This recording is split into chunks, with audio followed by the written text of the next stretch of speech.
भविष्य के प्रति हमारे समाज को जगाने का काम कर रहे हैं। गुरु जी का ये मिशन है कि क्यों नहीं हम समाज के सभी लोगों को इकट्ठा करें और उनको विकास की सही दिशा दें, और उनकी बातों से हम सब लोग भी सब प्रभावित हैं। गुरु जी IT प्रोफेशनल है, उन्होंने IIT से इंजीनियरिंग कॉलेज और इलेक्ट्रॉनिक्स में अच्छा काम, उनकी डिग्री उनकी मिली हुई है, कंपनी में डायरेक्टर के रूप में काम कर रहे हैं। फिर भी उसके बाद उन्होंने देश के लिए, देश के भविष्य के लिए एक दिशा देने का संकल्प किया है। भगवान गौतम बुद्ध हो और प्रभु रामचंद्र हो, दोनों ने अपने जीवन में राज्य का पूरा अधिकार छोड़कर उन्होंने समाज के लिए अपने जीवन को समर्पित किया। गुरु जी का ये मिशन है कि क्यों नहीं हम समाज के सभी लोगों को इकट्ठा करें और उनको विकास की सही दिशा दें, और उनकी बातों से हम सब लोग भी सब प्रभावित हैं। ओम नमः शिवाय। इस कक्ष में उपस्थित समस्त हिंदू तत्व साधकों को हमारा हृदय से आंतरिक आशीर्वाद। आइए आज हिंदू तत्व को उसकी समग्रता में समझने का हम एक लघु प्रयास करें। विश्व की इस महान आध्यात्मिक संस्कृति हिंदू संस्कृति को उसकी पूर्णता में समझते हुए आज के युग में, आज के चुनौतियों के परिदृश्य में इस तत्व ज्ञान को हमें कैसे जीना है, इसका हम समग्र चिंतन करें।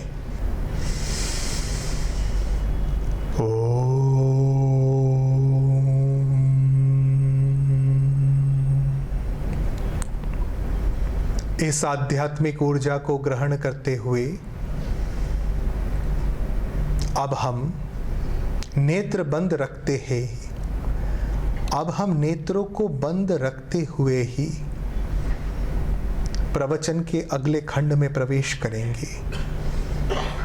प्रवचन के इस खंड में महर्षि योग वशिष्ठ जी से जब प्रभु श्री राम ने शिक्षा प्राप्त करना प्रारंभ किया, उस प्रसंग को बहुत गहरे में समझेंगे।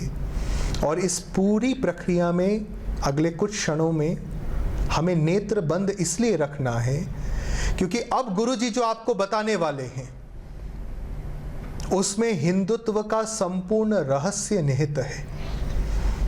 और यह रहस्य बिना एक क्षण भी विचलित हुए, बिना एक क्षण भी एकाग्रता को खोए हमें समझना है, हमें ग्रहण करना है। तभी हम इस पूरे कार्यक्रम के, इस प्रवचन के मर्म को समझ पाएंगे। हिंदुत्व अभियान क्या है और इस अभियान का शिष्य बनकर हमारा स्वयं के प्रति क्या कर्तव्य है, समाज के प्रति क्या कर्तव्य है, राष्ट्र के प्रति क्या कर्तव्य है, हिंदू धर्म के प्रति क्या कर्तव्य है, उसको हम समग्रता में समझ पाएंगे। उसके अनुरूप हम जीवन में इस तत्व ज्ञान को आचरण में ला पाएंगे। प्रसंग यह है कि जब महर्षि वशिष्ठ जी के पास प्रभु श्री राम गए और उन्होंने महर्षि वशिष्ठ जी से शिक्षा प्राप्त हो ऐसा निवेदन किया, तो सर्वप्रथम महर्षि वशिष्ठ जी ने प्रभु श्री राम से पूछा कि शिक्षा ग्रहण करने कौन आया है। तो प्रभु श्री राम ने कहा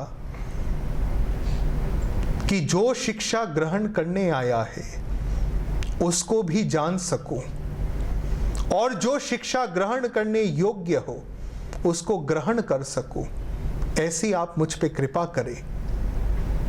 जब प्रभु श्री राम ने यह कहा तब महर्षि वशिष्ठ जी ने कहा कि तब ठीक है, मैं तुम्हें शिष्य के रूप में ग्रहण करता हूं। अगर प्रभु श्री राम ने यह कहा होता कि मैं राम दशरथ पुत्र सूर्यवंशी आपसे शिक्षा ग्रहण करने आया हूं, तो महर्षि वशिष्ठ उनको शिक्षा देने वाले नहीं थे। जब प्रभु श्री राम ने यह कहा कि जो शिक्षा ग्रहण करने आया है उसका सत्य स्वरूप क्या है, अर्थात मैं कौन हूं, यह मैं आपसे जानने आया हूं। और उसके बाद मैं यह जानने आया हूं कि वो कौन सी शिक्षा है जो ग्रहण करने योग्य है। जब महर्षि वशिष्ठ जी ने यह पाया कि प्रभु श्री राम में यह सत्य निष्ठा है, यह विचार और विवेक की स्पष्टता है, स्वयं को जानने का भी आग्रह है, और जो शिक्षा धारण करने योग्य है वही मुझे धारण हो, वही मुझे प्राप्त हो, इसकी सत्यनिष्ठ चेष्टा है, तभी प्रभु श्री राम को शिष्य के रूप में महर्षि वशिष्ठ जी ने ग्रहण किया। इससे हम क्या समझ सकते हैं? इससे हम एक शिष्य कैसा हो यह समझ सकते हैं। आज इस कक्ष में जितने शिष्य उपस्थित हैं, जितने हिंदू तत्व साधक उपस्थित हैं, उनसे मेरा निवेदन है, आप में से हो सकते हैं, बल्कि हैं ही, कई लोग बड़े उच्च विश्वविद्यालयों से पीएचडी हैं, आप में से कई आईपीएस आईआरएस अधिकारी हैं, बड़े बड़े उद्योगपति हैं, दिल्ली हरियाणा के बड़े बड़े किसान नेता हैं, लेकिन ये जो आपका बाहरी परिचय है, इससे मुक्त होकर, इससे अनासक्त होकर, शिशुवत विनम्रता से राम जैसी शिष्यत्व के साथ आप गुरु जी के प्रवचन को ग्रहण करें, यह हमारा पहला संकल्प हो। अब इस संकल्प के साथ आप धीरे धीरे अपने नेत्र खोल सकते हैं और प्रवचन दूसरे खंड में प्रवेश करेगा। नेत्र खोलने की कला यह है, जल्दबाजी न करें, दोनों हाथ को आपस में रगड़ें, थोड़ी देर अपने नेत्रों पर रखें, और जब सहज अनुभव हो तब इस एकाग्रता को यथावत रखते हुए,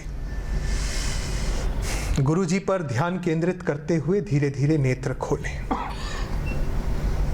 अब हम प्रवचन के दूसरे खंड में प्रवेश करते हैं।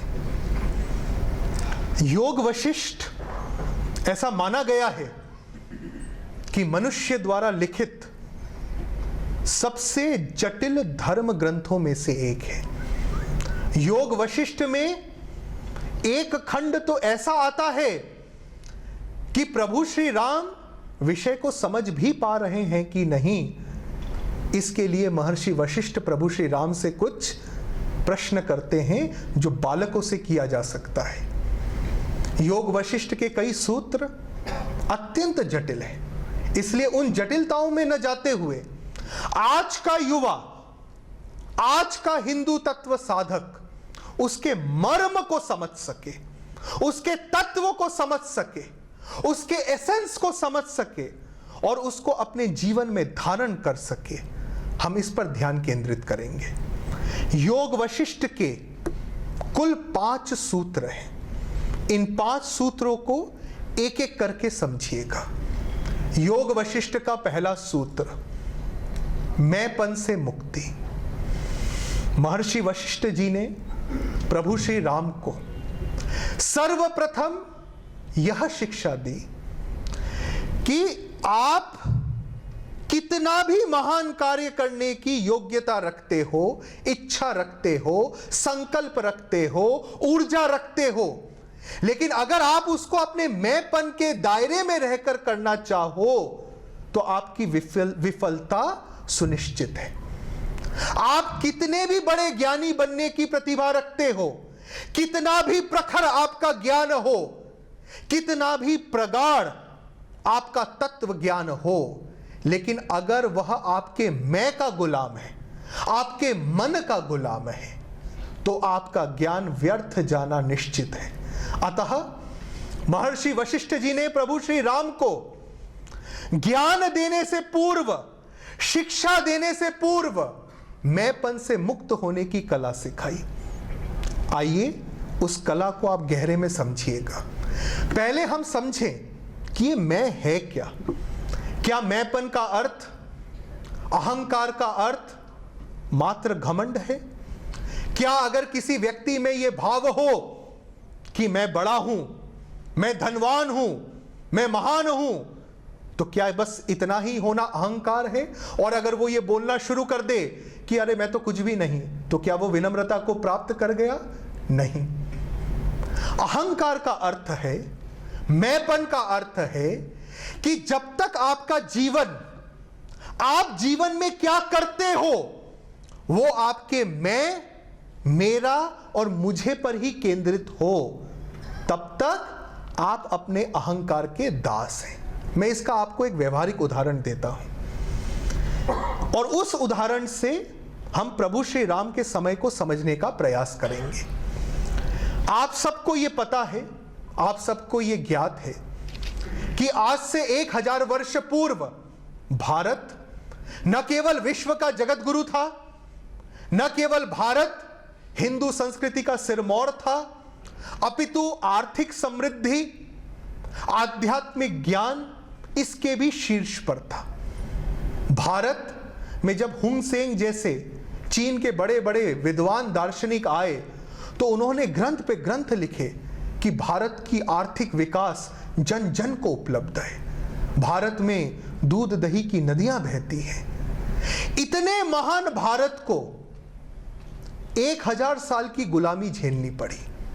भारत अपने संस्कृति से रहित होता गया। अपने संस्कृति का विश्व विस्तार करना तो दूर, अपने ही घर में अपने श्रेष्ठ संस्कारों की रक्षा करने में वो असमर्थ रहा। क्या कारण है? कारण यह है कि जब हमें समृद्धि प्राप्त हुई तो हमारे जो समृद्ध राजा थे, शिक्षाविद थे, वो आज की ही तरह कहीं ना कहीं केवल उस समृद्धि को भोग करने में खो गए। आज से 700 साल पहले, आज से 700 से 1000 साल पहले, ये जो 200-300 साल का कालखंड रहा।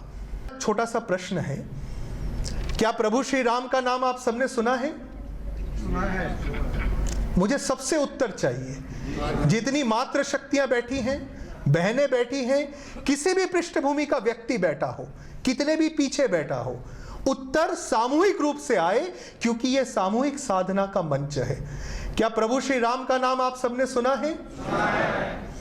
अब जब आप उत्तर दें इसके आगे का, तो अपने जीवन से मेरे एक एक प्रश्न को तौलते जाए। मैं आपको वचन देता हूं कि अगले आधे घंटे में पूरे रामायण का तत्व ज्ञान, संपूर्ण उपनिषदों का तत्व ज्ञान आपको उस भाषा में उपलब्ध हो जाएगा जिसको आप आधे घंटे बाद तुरंत अपने जीवन में लागू कर सकेंगे। और अगर आप एक पुलिस अधिकारी हैं तो श्रेष्ठ पुलिस अधिकारी बन सकेंगे, अगर एक किसान हैं तो कई गुना श्रेष्ठ किसान बन सकेंगे। इस व्यवहारिकता की भाषा में आपको हिंदू धर्म के समस्त रहस्यों का समग्र ज्ञान हम आपको देंगे। बस एक शर्त है, मेरे एक एक प्रश्न का उत्तर सबसे सामूहिक रूप से आए और उत्तर आप अपने जीवन को तौलते हुए दें। मैं फिर से शुरू करूंगा और कई सारे प्रश्न एक के बाद एक आएंगे, एकाग्रता बनी रहे। प्रभु श्री राम का नाम सबने सुना है? प्रभु श्री राम के जीवन से सब अवगत हैं? प्रभु श्री राम का जन्म कहां हुआ था? अयोध्या। मेरे को उत्तर सबसे चाहिए, एक तरफ से नहीं। प्रभु श्री राम का जन्म कहां से कहां हुआ था? किसके घर हुआ था? सम्राट दशरथ के। यह शब्द बहुत जरूरी है। आप अपने परिदृश्य में कितने ऐसे संभ्रांत लोगों को जानते हैं, इस पर थोड़ा विचार करिएगा। इस एक चीज को आपने समझ लिया तो पूरे आध्यात्म को आपने समझ लिया। और आध्यात्म के नाम पे आज जितने पाखंड चलते हैं, उस पाखंड से भी आप हमेशा के लिए मुक्त हो जाएंगे। मैं आपको 3 ऐसे सूत्र देने वाला हूं। आप अपने आसपास कितने ऐसे संभ्रांत लोगों को जानते हैं जो अपने बच्चों को यह बोले कि बेटे तुम्हें बड़ा होकर राष्ट्र, धर्म और संस्कृति की निस्वार्थ साधना करनी है? आप ऐसे कितने आईपीएस अधिकारियों को जानते हैं जो अपने संतान को यह बोले कि बेटा सामर्थ्यवान बनो, आईएएस अधिकारी बनो, पर इसलिए नहीं कि तुम्हें उससे मिलने वाले यश, सत्ता और पैसे से आसक्ति हो, अपितु इसलिए कि झारखंड छत्तीसगढ़ के नक्सल प्रभावित क्षेत्रों में जो सबसे आदिवासी, सबसे गरीब व्यक्ति है, तुम उसको सशक्त कर सको और उस प्रक्रिया में तुम्हारे प्राण जाए तो मैं गौरवान्वित महसूस करूंगा। ऐसे कितने लोगों को आप जानते हैं जिसका जीवन, इसको ध्यान से समझिए, बहुत गहरी बात है, जिसका जीवन उसका मैं केंद्रित हो गया, मतलब उसके जीवन में सब कुछ उसके मैं से प्रारंभ होता है और मैं पे ही अंत होता है। मान लीजिए प्रसंग यह है, राष्ट्र खतरे में है, उसके लिए आसाम जाकर संघर्ष करने की आवश्यकता है, और व्यक्ति यह सोचे इसमें मेरा क्या फायदा, मैं तो हरियाणा में बड़े आराम से हूं, मैं तो पंजाब में, मैं तो दिल्ली में बड़ा सुरक्षित हूं। आसाम में अगर राष्ट्रवादी शक्तियों का हनन होता भी है तो मुझे क्या, होने दो। यह मानसिकता जिस व्यक्ति में आ गई, तय मान के चलिए उसका हरियाणा भी खतरे में पड़ेगा, उसका दिल्ली भी खतरे में पड़ेगा। यही बात महर्षि वशिष्ठ जी ने, जो मैंने दो आपको अभी प्रसंग दिए, एक मातृ संस्कार का, मातृ संस्कार का, और दूसरा मैं परक सोच का, इसी का ज्ञान महर्षि वशिष्ठ पहले सूत्र में प्रभु श्री राम को देते हैं। क्या बताते हैं कि तुम अपने जीवन को ऐसे जियो कि जो राष्ट्र विरोधी शक्ति है उसको नष्ट करने में अग्रिम पंक्ति में तुम रहो, और तुम्हारे राष्ट्र का जो पिछड़ा, दलित, शोषित, आदिवासी समाज है उसको सशक्त करने में सबसे आगे तुम रहो। अब हम देखते हैं कि क्या योग वशिष्ठ के संस्कारों को प्रभु श्री राम अपने जीवन में उतार पाए कि नहीं। अब मेरा अगला प्रश्न, यहां तक हम लोग सब साथ में हैं कि प्रभु श्री राम का जन्म एक सम्राट के घर हुआ, सही कि गलत? क्या उनको बचपन में भोग विलास, ऐशो आराम की कोई कमी थी? क्या उनको 2 वक्त की रोटी कमाने के लिए मेहनत करने की कोई आवश्यकता थी? अब आप आज के राजनीतिज्ञों की तरह थोड़ा सा सोचिए, क्या उनके हित में यह नहीं रहता कि उनके राज्य का जो गरीब है वो गरीब ही रहे, जो दलित है वो दलित ही रहे, जो शोषित है वो शोषित ही रहे, ताकि सामर्थ्यवान बनकर कोई उनके विरुद्ध खड़ा ना हो सके? क्या उनके हित में यह नहीं रहता? अगर आप एकदम स्वार्थी सोच समझे तो क्या उनके हित में यह नहीं रहता? सब उत्तर दे, रहता कि नहीं रहता? रहता। अब आप देखिए उनको बचपन से कैसे संस्कार दिए गए, उनका जीवन कैसे रहा। प्रभु श्री राम का लालन पालन किसने किया था? प्रभु श्री राम का लालन पालन किसने किया था? 2 प्रकार के उत्तर आए, माता कौशल्या, माता कैकेयी, दोनों में से सही कौन सा है? कौशल्या ने केवल उनको जन्म दिया था, उनका लालन पालन, शिक्षा दीक्षा सब मां कैकेयी ने किया था। और इस बात को थोड़ा गहरे में समझिएगा, ये बात अगर आपने समझ ली तो आप रामायण के रहस्य को समझ लेंगे, आप मातृ धर्म के रहस्य को समझ लेंगे, आप हिंदू धर्म के रहस्य को समझ लेंगे। एक बहुत बड़ी गलतफहमी कई सेंचुरी से चली आ रही है कि माता कैकेयी ने प्रभु श्री राम को वनवास भेजा, यही सब सुनते पढ़ते आए हैं। आइए हम थोड़ा सा माता कैकेयी को समझें। अगर हिंदू संस्कृति को समझना है तो हिंदू माताओं को समझना बहुत जरूरी है। माता कैकेयी कौन थी?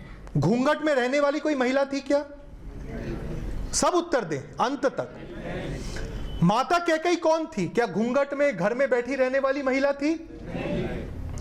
माता कैकेयी अपने समय की, इस बात को ध्यान से समझिएगा, माता कैकेयी अपने समय की एक विख्यात जियोपॉलिटिकल एक्सपर्ट थी।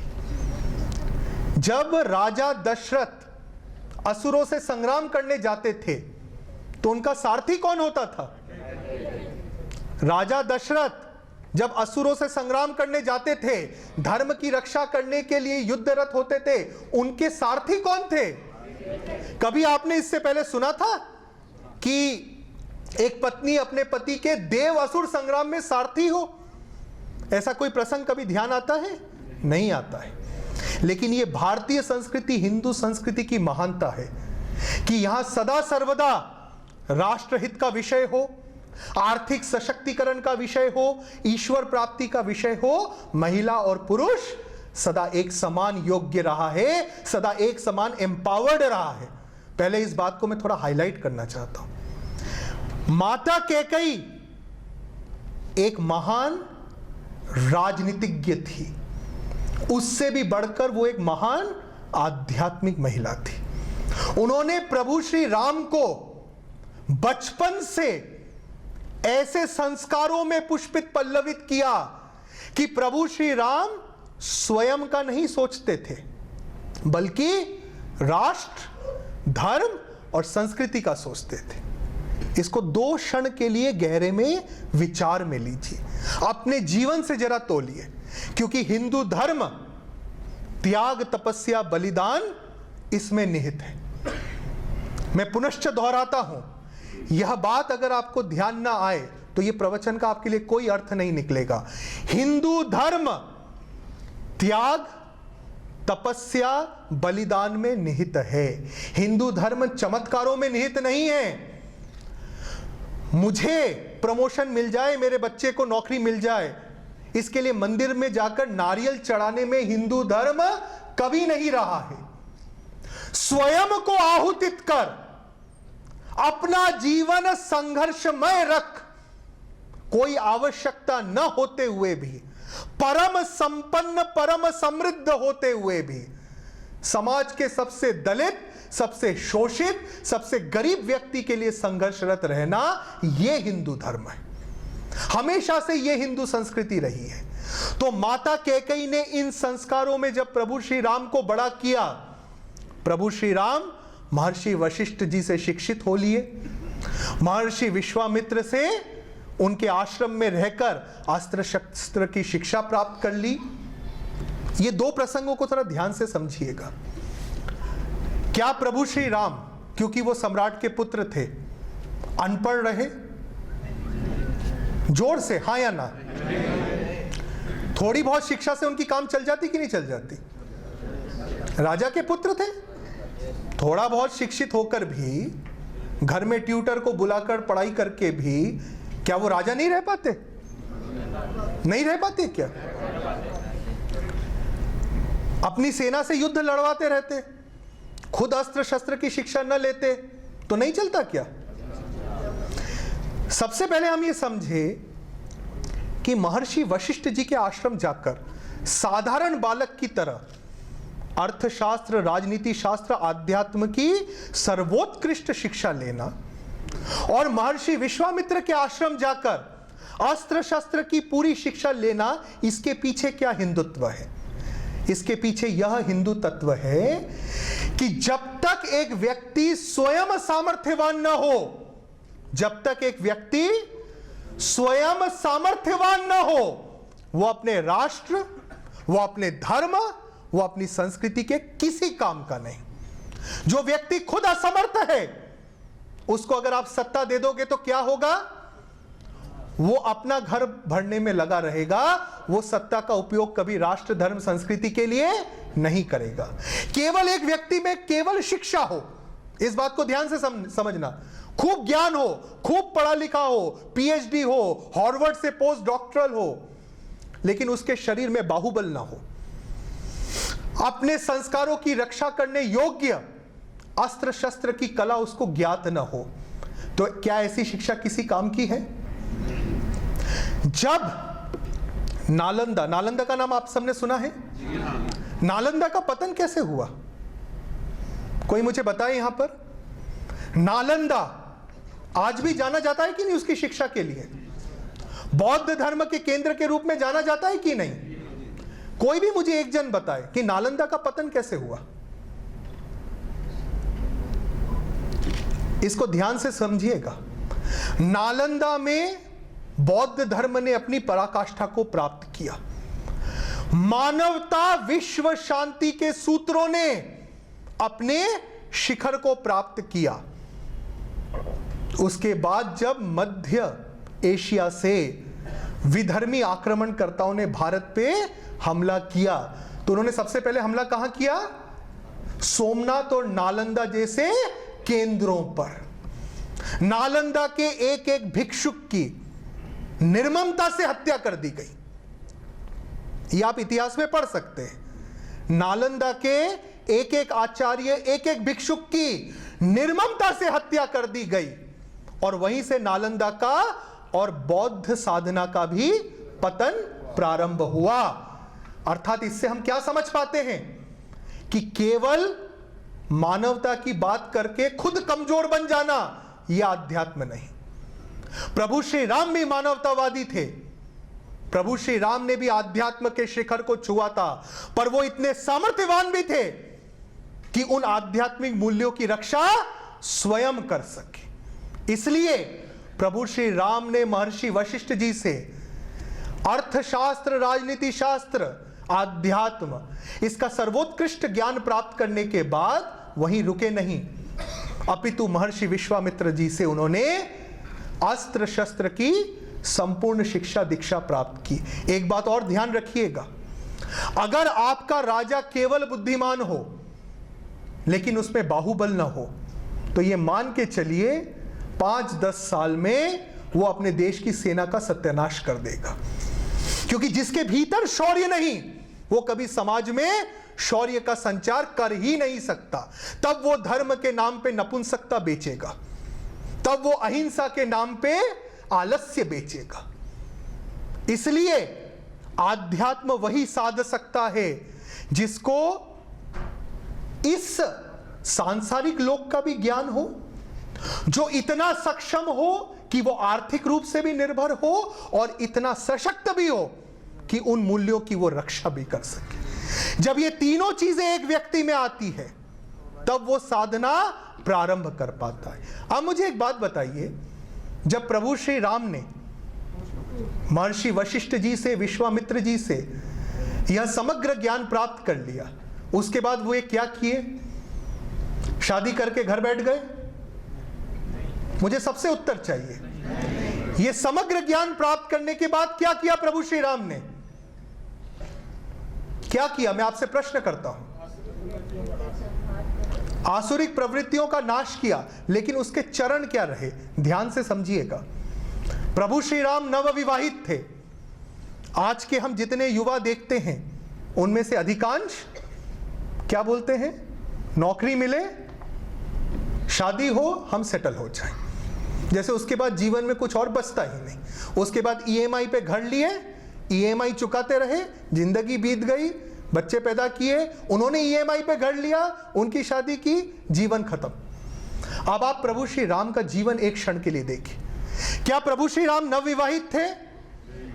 हाँ या ना? प्रभु श्री राम भी नवविवाहित थे। क्या महाराजा दशरथ की यह इच्छा थी कि वो राम को राजा बना दे? क्या उनके राजा बनने में कोई विघ्न था? अब आप ध्यान से समझिए।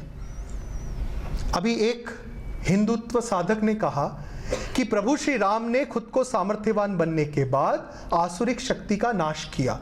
अगर उनको केवल आसुरिक शक्ति का नाश करना होता तो वो राजा बनकर अयोध्या की सेना को साथ लेकर रावण का संहार कर सकते थे कि नहीं कर सकते थे? कर सकते थे कि नहीं कर सकते थे? क्या उनको वनवास लेने की कोई आवश्यकता थी? और इसको केवल राम की कथा मत समझिएगा, इसमें से जो हिंदुत्व अभिव्यक्त हो रहा है, आध्यात्म अभिव्यक्त हो रहा है, उसको धारण करने पर आपकी एकाग्रता रहे। इसलिए हम ये प्रश्न उत्तर का पैटर्न अपना रहे।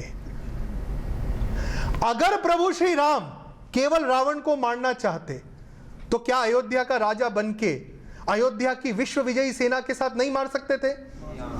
मार सकते थे कि नहीं? आज के कंटेक्स्ट में हम थोड़ा सा देख लें। आज राम के समय में अयोध्या को, भारतीय संस्कृति को रावण से खतरा क्यों था? क्यों खतरा था? क्या रावण ने कभी भारत पे आक्रमण किया था? क्या रावण ने कभी भारत पे आक्रमण किया था? सब उत्तर दें। कभी आक्रमण किया था ऐसा सुना आपने? लेकिन रावण करता क्या था? हमारे जितने ऋषि मुनि हैं राक्षस भेजकर उनकी हत्या करता था, गुरुकुलों का नाश करता था, शिक्षा पद्धति का नाश करता था। एक बात समझिए, भारत मात्र एक भूमि का खंड नहीं है, भारत मात्र एक भूमि का टुकड़ा नहीं है, भारत जीवंत जागृत देव संस्कृति है। अगर भारत की संस्कृति न रहे तो फिर भारत का कोई अस्तित्व नहीं। आज भी पाकिस्तान वही है भौगोलिक रूप से। तो प्रभु श्री राम ने रावण का वध करना इसलिए तय किया मां कैकेयी के मार्गदर्शन में, क्योंकि उससे हिंदू संस्कृति को खतरा था। लेकिन उसके लिए वनवास लेने की क्या आवश्यकता थी, कोई बता सकता है? कृपया सब उत्तर दें। देखिए, जब तक आप अपने भीतर से पूछकर उत्तर नहीं देंगे ना, आध्यात्म मेरे बोलने से आपको समझ में नहीं आएगी। आध्यात्म अनुभूति का विषय होता है, प्रवचन का विषय होता ही नहीं है। थोड़ा सोचिए, 14 वर्ष के वनवास की आवश्यकता क्या थी?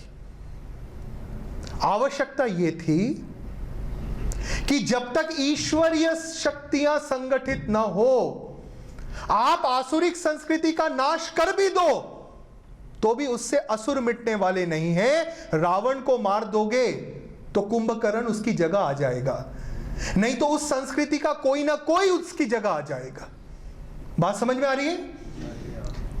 विषय रावण को मारना कभी था ही नहीं, विषय था आसुरिक संस्कृति का नाश करना। और वो आप तब तक कैसे कर सकते हो जब तक आपका खुद का घर बिखरा हुआ हो, आपके खुद के घर के लोग जाति के नाम पे आपस में लड़ रहे हो, शूद्र राजनीतिक स्वार्थ के लिए आपस में लड़ रहे हो, भाषा के नाम पे आपस में लड़ रहे हो, मराठी हिंदी के नाम पे आपस में लड़ रहे हो, सवर्ण दलित के नाम पे आपस में लड़ रहे हो। जब किसी का घर ही बटा हुआ हो तो वो क्या किसी आसुरिक संस्कृति का नाश कर सकता है? मान लो कर भी दे तो उसका कोई सुफल निकलेगा क्या? सिर्फ इतना होगा कि आपके घर के लोगों को आपस में लड़ने में और सुविधा हो जाएगी, क्योंकि बाहर से कोई आक्रमण नहीं कर रहा है। टाइम कैसे पास करो? खूब लड़ो आपस में। इसलिए प्रभु श्री राम ने 14 साल उत्तर भारत से दक्षिण भारत की पदयात्रा की। क्या की? इस शब्द पे ध्यान दीजिए, पद यात्रा की, रथ यात्रा नहीं की। केवल अपने सगे संबंधियों के घरों में जा जाकर नहीं रुके, अपितु इस देश, इस समाज का जो सबसे शोषित वर्ग था, सबसे दलित वर्ग था, जो सबसे पिछड़ा आदिवासी था, क्या मां शबरी कहीं की रानी थी? क्या मां शबरी कहीं की रानी थी? क्या मां शबरी के घर प्रभु श्री राम को अच्छे अच्छे व्यंजन मिलने वाले थे? क्या केवट के घर पे एयर कंडीशनड सुख सुविधाएं मिलने वाली थी? तो आप एक प्रश्न अपने मन से करिए कि प्रभु श्री राम ने 14 साल सबसे दलित, सबसे शोषित, सबसे पिछड़े, सबसे कमजोर आदिवासी के घर जाकर किया क्या? 3 चीजें जो ये हिंदुत्व अभियान कर रहा है। इस एक प्रसंग से आप इस हिंदुत्व अभियान को समझने का प्रयास करिएगा। प्रभु श्री राम ने 14 साल दलित, आदिवासी, शोषित समाज जो कि खुद को राष्ट्र और हिंदू धर्म की मुख्य धारा से अलग महसूस कर रहा था, जो कहने को तो भारतीय था पर भारतीय होने का मतलब उसको समझ में नहीं था। मैं एक उदाहरण देता हूं। अभी मैं दिल्ली, झारखंड से आ रहा हूं। वहां के रामगढ़ जिले में 150 आदिवासी गांव की पदयात्रा, कई लोगों से मिलना, हमारे कुछ प्रमुख शिष्य यहाँ बैठे, वो सब गए हुए थे हमारे साथ। इस प्रकार के एक प्रकल्प से हम लौटे हैं। आप अगर वहां के एक सांथाल गांव में जाएंगे और उनको पूछेंगे कि क्या आप भारतीय हो, तो वो स्पष्ट उत्तर देता है, मैं सांथाली हूं, मैं सांथाली हूं। आप उसको बताओ आसाम में योजना पूर्वक भारतीयों की संख्या घटाई जा रही है इलीगल इमिग्रेशन के माध्यम से, तुम्हें इससे फर्क पड़ता है? वो बोलता है कोई फर्क नहीं पड़ता। उससे आप पूछिए, आप वो वोट किस उद्देश्य से करता है? जो वोटिंग के एक दिन पहले शराब पिला दे उसको वोट कर देते हैं। और ये भारत का 80% वर्ग है। ये दलित, आदिवासी, पिछड़ा, शोषित भारत का 80% है।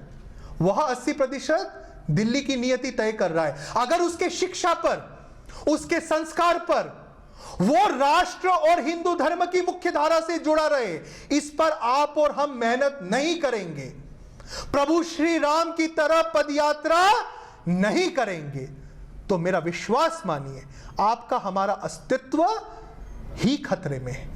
जिन संतानों की स्वार्थ के लिए हम अपने आप को एक्सक्यूज देते हैं ना कि अरे संतानों की भलाई के लिए कर रहे हैं, वो संतानों का अस्तित्व खतरे में है। क्या आज पाकिस्तान में आज से 300 साल पहले जिन हिंदू जमींदारों ने अपने स्वार्थ के लिए विधर्मियों का तुष्टीकरण किया था, क्या उनका कोई भी बच्चा सुरक्षित है पाकिस्तान में? क्या उनके जमीन जायदाद सुरक्षित है? एक बात समझिए, आसुरिक शक्ति का तुष्टीकरण करने से, अधर्म का तुष्टीकरण करने से आपका विनाश निश्चित है। इसलिए आसुरिक संस्कृति और अधर्म को जड़ से मिटाया जाता है, लेकिन उसके पहले अपने परिवार के पिछड़े, दलित, गरीब, शोषित को आर्थिक रूप से, सामाजिक रूप से और राजनीतिक रूप से सशक्त किया जाता है, ताकि वो आपकी शक्ति से जुड़े, ताकि वो हृदय से हिंदू धर्म और राष्ट्रवाद की मुख्य धारा से जुड़े। और इसीलिए आप इस हिंदुत्व अभियान में पाएंगे कि जहां एक तरफ आपका यह अभियान छत्तीसगढ़, झारखंड, बिहार, उड़ीसा के अति पिछड़े, अति दलित क्षेत्रों में शिक्षा, स्वास्थ्य, संस्कार, सुरक्षा के, राष्ट्रवाद, हिंदुत्व के बड़े बड़े परियोजनाएं चला रहे हैं, रात दिन नक्सलवादी क्षेत्रों में प्राण खतरे में डालकर इस अभियान के शिष्य राष्ट्रवाद के प्रकल्प चला रहे हैं, वहीं इस अभियान के शिष्य IIT, IIM, हार्वर्ड, स्टैनफोर्ड के जितने बुद्धिजीवी युवा हैं, उनको भी अपने अहंकार से बचाते हुए राष्ट्र, धर्म और संस्कृति की साधना में संलग्न कर रहे हैं। राष्ट्र, धर्म, संस्कृति की निस्वार्थ, निर्भीक, निरहंकार साधना का यह समग्र प्रकल्प है आपका हिंदुत्व अभियान, जो इस युग में वही कर रहा है जो त्रेता युग में प्रभु श्री राम ने और द्वापर में प्रभु श्री कृष्ण ने किया। प्रभु श्री राम ने 14 वर्ष की पदयात्रा करके, जो उस समय का सबसे निर्बल वर्ग था, जो उस समय का सबसे निर्बल वर्ग था, कौन था? उस समय के वानर, रीछ, इसका मतलब उनको जानवर नहीं बोल रहे। कई लोग रामायण पढ़ते हैं जिनको हिंदू धर्म में त्रुटि ढूंढना हो, और वो बोलते हैं कि पता है रामायण में आदिवासियों को वानर कहा, गाली दी। वानर मतलब ये मंकी वाला वानर नहीं। रामायण उस युग की कथा है जब मनुष्य इवॉल्व हो रहा था। आप सबने साइंस पढ़ा है, हाँ या ना? सबने साइंस पढ़ा है। मनुष्य कौन सी प्रजाति से इवॉल्व हुआ है? मनुष्य कौन सी जाति से इवॉल्व हुआ है? तो अगर हिंदू धर्म शाश्वत है, सनातन है, तो उन प्रजातियों का भी तो वर्णन होना चाहिए ना कभी, जो वानर और मनुष्य के बीच की प्रजाति थी। सही की गलत? ये तो आप सब मानते हैं कि नहीं साइंटिफिकली, कि एक समय ऐसी प्रजातियां थी जो वानर और मनुष्य की बीच की प्रजाति थी। ये प्रजातियां थी कि नहीं? सबने पढ़ा है ना साइंस में। तो अगर हिंदू धर्म साइंटिफिकली करेक्ट है, अगर हिंदू संस्कृति विज्ञान सम्मत है, तो क्या यह नहीं होना चाहिए कि उन प्रजातियों का भी वर्णन कभी ना कभी आए? होना चाहिए कि नहीं?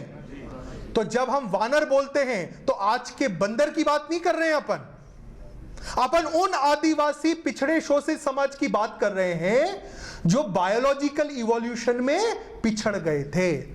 बायोलॉजिकल इवोल्यूशन में जो पिछड़ गए थे, प्रभु श्री राम उनके बीच रहे और उनके बीच रहकर उनको अपने से भी श्रेष्ठ बनाने का उन्होंने प्रयत्न किया।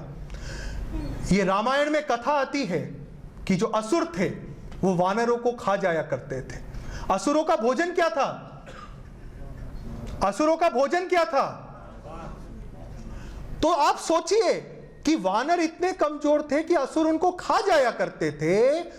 उन वानरों को प्रभु श्री राम ने इतना सशक्त किया, शौर्य साधना, शक्ति साधना, संगठन साधना के ऐसे सूत्र से जोड़ा कि वही वानर संगठित होकर उस समय के सबसे बड़े आसुरिक राजा का भी संहार करने में सक्षम हुए। अर्थात अगर हम अपने समाज के दलित, आदिवासी शोषित वर्ग के लोगों को अपने से भी श्रेष्ठ बनाएंगे तो उनकी शक्ति अपनी संस्कृति की रक्षा के काम आए तो बड़े से बड़ी आसुरिक शक्ति का नाश निश्चित है। फिर आपको पाकिस्तान की चिंता नहीं करनी, फिर आपको कट्टरपंथ की चिंता नहीं करनी। यह तभी पनप सकती है जब अपने देश का दलित हिंदुत्व से कटा हुआ हो, अपने देश का आदिवासी राष्ट्र की मुख्य धारा से कटा हुआ हो। और इस हिंदुत्व अभियान के माध्यम से आज का समर्थ सशक्त युवा वर्ग, आप जैसे सामर्थ्यवान लोग ये प्रयत्न करते हैं कि हम अपने युग के इस देश के दलित आदिवासी शोषित समाज के लोगों को संगठित करते हुए हर राष्ट्र विरोधी शक्ति को संवैधानिक रूप से, न्यायिक रूप से निरस्त करें। योग वशिष्ठ का मूल तत्व है जो 5 सूत्रों में अभिव्यक्त हुआ। अब उसके अंतिम सूत्र पे आते हैं जो सबसे ज्यादा जरूरी है। मुझे एक बात बताएं, प्रभु श्री राम ने जब रावण का नाश कर दिया, प्रभु श्री राम ने जब रावण का नाश कर दिया तो उसके बाद उन्होंने क्या किया? लक्ष्मण को लंका का राजा बना दिया। क्या किया? लेकिन आपको नहीं लगता लक्ष्मण को बनाना चाहिए था? इससे उनके राज्य का विस्तार होता। कर सकते थे कि नहीं? कोई रोक सकता था उनको? इससे आप ये समझे कि प्रभु श्री राम असल में कितने अनासक्त थे। उनका पूरा उद्देश्य संस्कृति की रक्षा थी। अगर वो लक्ष्मण को राजा बनाते, 1 साल के भीतर उन पर विद्रोह हो जाता कि देखो बाहर का आदमी आकर अपनी संस्कृति हम पर थोप गया। उन्होंने रावण के भाई को लक्ष्मण जैसा बनाकर उसको स्थापित किया और उसके माध्यम से लंका की पूरी संस्कृति का शुद्धिकरण किया। और सबसे बड़ा इसका एविडेंस इस बात में है कि तब से लेकर आज तक, यह मैं आपको चैलेंज के साथ कह रहा हूं, आप जरा इतिहास पढ़ के देखिएगा, तब से लेकर आज तक लंका से कोई भी भारत विरोधी शक्ति नहीं निकली है। बांग्लादेश से निकली है, अफगानिस्तान से निकली है, मध्य एशिया से निकली है, पाकिस्तान तो उसका गढ़ है, लेकिन आज भी लंका से भारत विरोधी सोच कभी निकल नहीं पाई। भारत की संस्कृति, भगवान बुद्ध की देशना का विस्तार पूरी तरह अगर कहीं हुआ तो लंका में हुआ। जब हम इस प्रकार से निर्भीक, निस्वार्थ, निरअहंकार संस्कृति साधना करते हैं तो न केवल स्वयं अपने मैंपन पर विजय प्राप्त कर इसी जीवन में ईश्वर प्राप्त कर पाते हैं, अपितु उस प्रक्रिया से गुजरते हुए, शौर्य साधना करते हुए, शक्ति साधना करते हुए, संगठन साधना करते हुए हम अपने राष्ट्र, अपने धर्म और अपनी संस्कृति को भी महान बनाते हैं। इस प्रक्रिया से गुजरते हुए एक आईपीएस अधिकारी और बेहतर आईपीएस अधिकारी बनता है। एक युवा एकाग्रचित होकर कई गुना बेहतर प्रोबेबिलिटी से यूपीएससी क्लियर कर पाता है। आइए हम इस समग्र आध्यात्मिक तत्व दर्शन से, हिंदुत्व साधना से जुड़कर आज के युग में, आज की परिस्थिति में अपने राष्ट्र को श्रेष्ठ बनाएं, स्वयं को श्रेष्ठ बनाएं और स्वयं के मैंपन से मुक्त होते हुए ईश्वर प्राप्त करें। इसी के साथ हम शब्दों को विराम देते हुए पुनश्च आद्य शक्ति मां भगवती का धन्यवाद करेंगे। ये गुरुजी का जो कार्यक्रम चल रहा है, जिसके अंदर वो उपनिषद, रामचरितमानस, भगवत गीता और आज के युग में किस तरीके से ये जुड़ते हैं और किस तरीके से एक जो मूल नॉलेज है वो किस तरीके से आगे चलती है, ये कार्यक्रम ऐसा है जो शायद पहली बार भारत के अंदर हुआ हो। और मुझे तो पूरी आशा है, पूरा विश्वास है कि इससे सब लोगों को इस मूल नॉलेज के बारे में जानने में आसानी होगी, उसका ज्ञान होगा और उस ज्ञान से राष्ट्रवाद की शक्ति बढ़ेगी। पाकिस्तान में हो रहे निरंतर अमानवीय अत्याचार के कारण वहां के हिंदू समाज को पलायन कर भारत में शरण लेनी पड़ रही है। हाल ही में सैकड़ों हिंदू परिवार पाकिस्तान से पलायन कर दिल्ली में एकत्रित हुए। आसमान हमारा छत है और जमीन हमारा बिस्तरा है। मर जाए मिट जाए हमारा हक का, जैसे चिड़िया घर बनाती ना मैम, तिनका तिनका करके ऐसे हमने बनाया था, जालमू से बचाया था। जाके हमने बच्चों को शिक्षा मिले, हम बच्चे पढ़ लिख कर कुछ बन सके। हमारे पीठ खुश उम्मीदें हैं कि हमारे बच्चे कुछ खुलियाँ घूम सकें, कुछ पढ़ लिख सके, धर्म की जान इंसान बन सके। जहां उनके रहने खाने की कोई व्यवस्था नहीं थी, ऐसे में परम पूज्य राष्ट्र ऋषि श्री लाहिड़ी गुरु जी ने अपने शिष्यों के माध्यम से पाकिस्तानी हिंदू शरणार्थियों के सेवा व सहायता हेतु राहत शिविर आयोजित किए। मेरे को गुरुजी की तरफ से आदेश हुआ कि जो पाकिस्तान से हिंदू आए हुए हैं, जिनको ज़बरदस्ती मुसलमान बनाया गया है, और उनकी मदद के लिए मेरे को ड्यूटी लगाई गई, जिसके कारण मैं यहाँ आया। राहत शिविरों में परम पूज्य गुरुजी ने पाकिस्तानी हिंदू शरणार्थियों के लिए दवाइयाँ, गर्म कपड़े, रजाई, खाद्य सामग्रियाँ जैसे आटा, चावल, दाल, सब्जियाँ, घी, मसाले आदि भारी मात्रा में उपलब्ध कराए। परम पूज्य गुरुजी ने अपने चिकित्सक शिष्यों के माध्यम से चिकित्सा शिविर का भी आयोजन किया।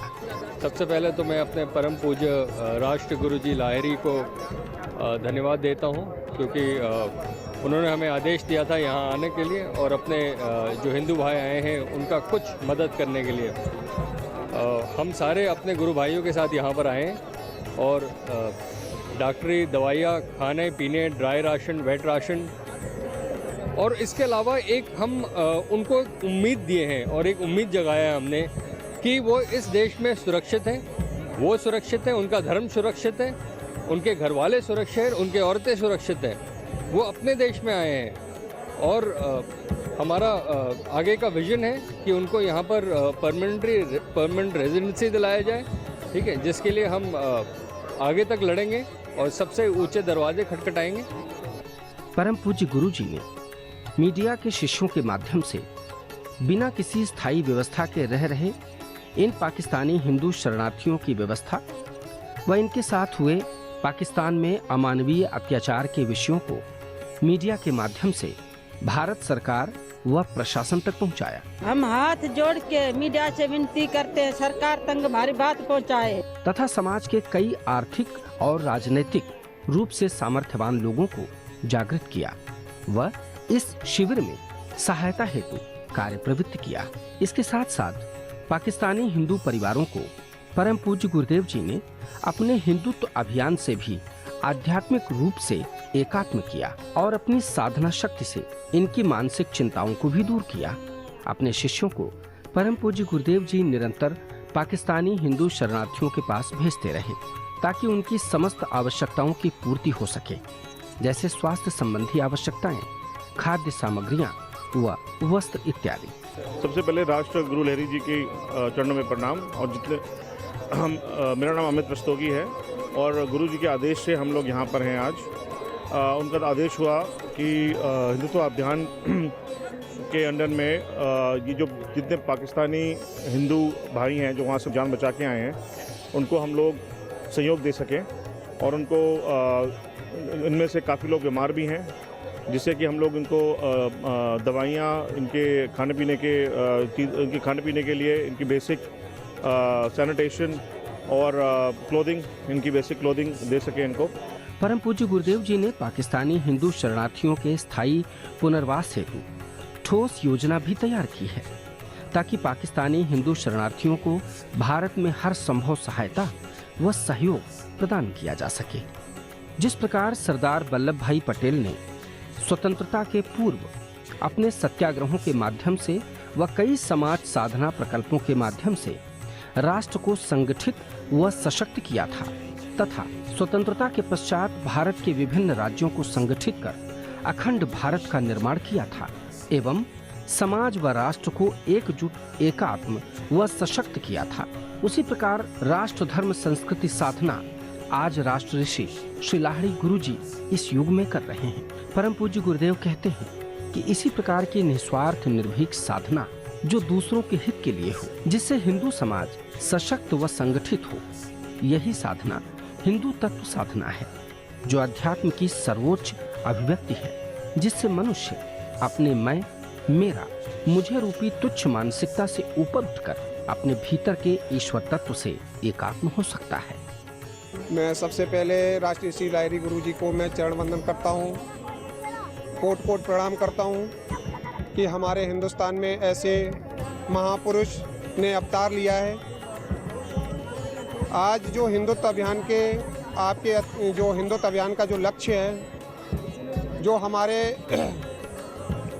हिंदू राष्ट्र का पूरा संपूर्ण हिंदू समाज का सामाजिक, आर्थिक, राजनीतिक एवं आध्यात्मिक सशक्तिकरण करके, जिससे ये समाज का हर एक व्यक्ति अपने स्वनिर्मित आत्मघाती भय और जातवाद, भाषावाद, प्रांतवाद, राजनीतिक गुटवाद जैसी क्षुद्र मानसिकताओं से ऊपर उठकर अपने भीतर के राम तत्व को जागृत कर प्रखर राष्ट्र साधना करे। और मार्गदर्शन में ये अभियान भारत में मध्य प्रदेश, गुजरात वगैरह है और ये हमारे पूरे हिंदुस्तान में व्याप्त है। आज इतना बड़ा हमारा जो ज़िंदगी का इतना बहुत महत्वपूर्ण दिन रहा, बहुत बड़ा अनुभव रहा है, जो आज लाहिड़ी गुरु जी के, राष्ट्रीय श्री लाहिड़ी गुरु जी के मार्गदर्शन में जो उनके हमारे अभियान के जितने भी प्रमुख शिष्य हैं, उन्होंने इतना बड़ा जो योगदान किया है।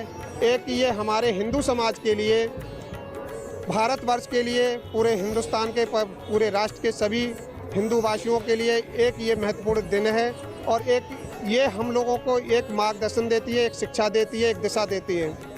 और हम सभी हिंदू भाइयों को इसी तरीके से गुरुजी का मार्गदर्शन लेते हुए पूरे हिंदू समाज को सशक्त करें, पूरे राष्ट्र को एक हिंदुत्व में एक विश्वव्यापी सबसे बड़ा राष्ट्र घोषित करें। यही हमारी आप सबसे मनोकामना है, यही हमारी आशा है। राष्ट्र ऋषि श्री गुरु लाहिड़ी जी की परम शिष्या, हिंदुत्व अभियान की परम शिष्या मैं डॉक्टर कीर्ति मिश्रा आज हमारे पाकिस्तान से भगाए हुए विस्थापित हिंदुओं और बहनों की सेवा में अभियान की ओर से हमारे गुरु श्री लाहिड़ी जी के आदेश से अभियान की पहले दिन मैं आज इनके साथ रही हूँ।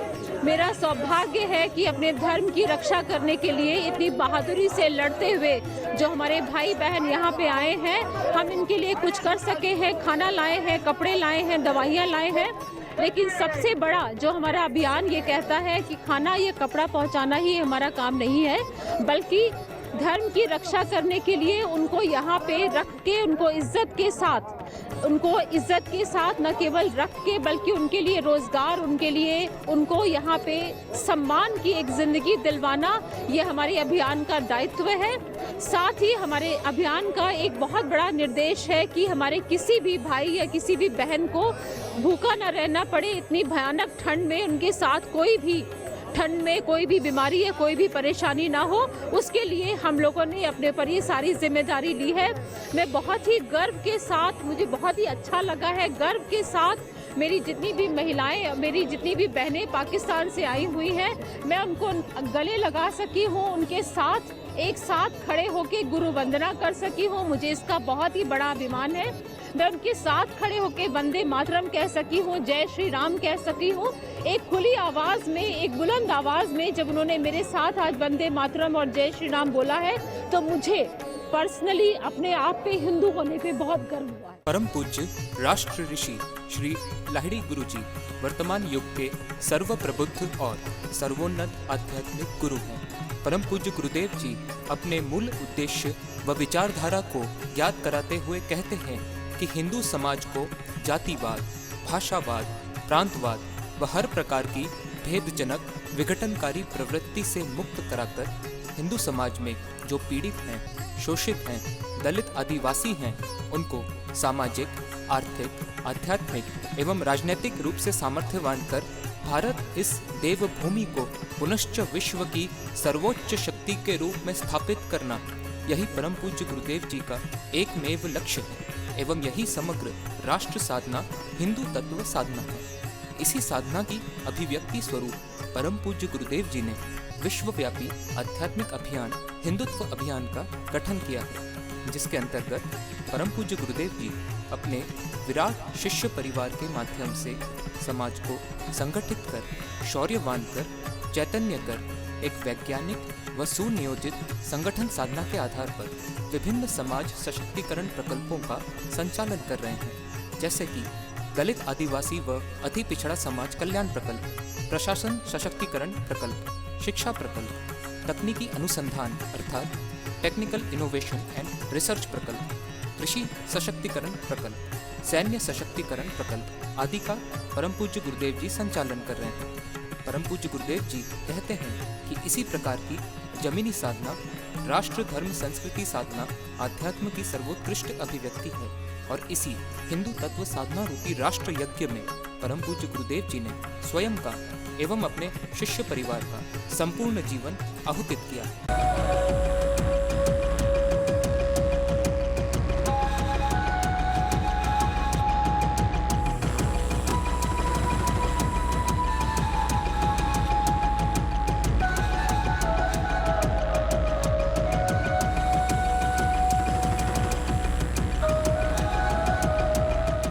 परम पूज्य राष्ट्रऋषि श्री लाहिड़ी गुरु जी, जो निरंतर अपने हिंदुत्व अभियान द्वारा धर्म राष्ट्र संस्कृति साधना की अलख जगा रहे हैं तथा समाज साधना के कई प्रकल्पों का मार्गदर्शन कर रहे हैं, उनके इसी ब्रह्म ऋषि तत्व तथा दिव्य राष्ट्र साधना के विषय पर प्रसिद्ध अंतर्राष्ट्रीय English news magazine The Week के 8 सितंबर के संस्करण में कवर फीचर स्टोरी प्रकाशित हुई है।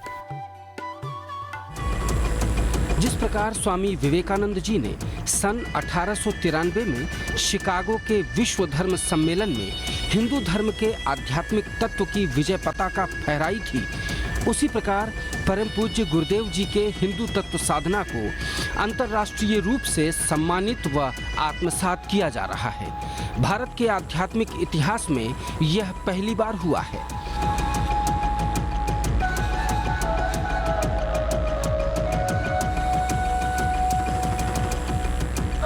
प्रथम पंक्ति में आने वाली अंतर्राष्ट्रीय पत्रिका द वीक में हिंदू तत्वज्ञ राष्ट्रऋषि श्री लाहिड़ी गुरु जी के हिंदुत्व अभियान के प्रकल्पों की विस्तृत जानकारी देते हुए गुरुदेव जी की धर्म राष्ट्र संस्कृति साधना को प्रणाम किया गया है। यह हमारे सनातन हिंदू धर्म व संपूर्ण समाज के लिए अत्यंत हर्ष का विषय है, क्योंकि यह परम पूज्य गुरुदेव जी के हिंदू तत्व साधना की विश्वसनीयता व शुचिता को प्रमाणित करती है। अपने गहरे अन्वेषण व निष्पक्ष पत्रकारिता के लिए प्रसिद्ध इस मैगजीन ने विस्तृत इन्वेस्टिगेटिव जर्नलिज्म के माध्यम से परम पूज्य राष्ट्रऋषि श्री लाहिड़ी गुरुदेव जी के विषय में तथा उनके मार्गदर्शन में हिंदुत्व अभियान के विभिन्न समाज सशक्तिकरण प्रकल्पों के विषय में अत्यंत विस्तार से तथा प्रशंसनीयता से कवर फीचर स्टोरी प्रकाशित की है। अंतर्राष्ट्रीय ख्याति प्राप्त English news magazine The Week के 8 सितंबर 2013 के अंक अर्थात इशू में परम पूज्य गुरुदेव हिंदुत्वज्ञ राष्ट्रऋषि श्री लाहिड़ी गुरु जी पर प्रकाशित कवर फीचर स्टोरी को हर हिंदू जरूर पढ़ें और हिंदू गौरव की इस महान उपलब्धि का महोत्सव मनाएं।